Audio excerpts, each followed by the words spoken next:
Hi guys, ngayon nga pala magluluto si Mami ng homemade burger patty. Gagawin niya yung burger stick guys. Ayan, nilagay na ni Mami dyan yung giniling at yung bawang, sibuyas. Nilagay niya na din yung breadcrumbs at itlog. Salt, magic sarap, pepper, at hinalo-halo. Yan. Binilog-bilog na ni Mami yan. Paisa-isa. Ayan. Ayan. And ayan, lalagay na ni Mami sa freezer kasi mamayang gabi niya pa yan lulutuin. And ayan, shinape na ni Mami ng bilog. And nilagay niya na sa air fryer. Ayan, habang hinihintay ni Mami maluto yung burger patty, nagluto na din siya ng gravy with mushroom. Ayan, nilagay niya na yung harina. Ayan, hinalo-halo niya na. Tsaka, nilagay yung pork cubes.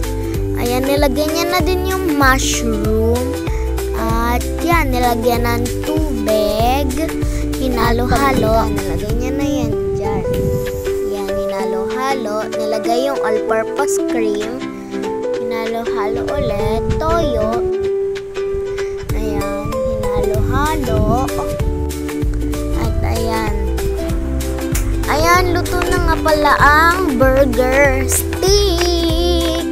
Luto na din yung gravy with mushroom. Ayan, nilagay na ni Mami yan isa-isa sa gravy at mushroom. Ayan, hinalo-halo. Tinabunan ng gravy at tada! Luto na! Ayan. Tada! Masarap yan guys. Try mo.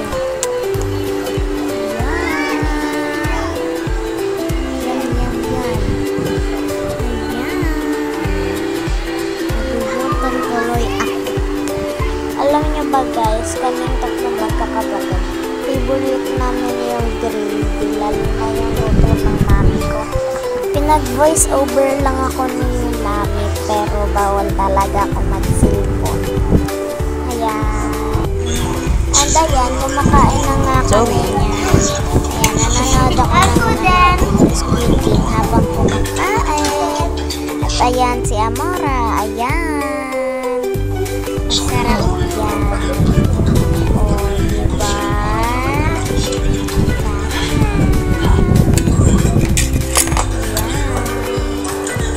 Talagang napaparami yung kain ko pag ayan yung ulam na.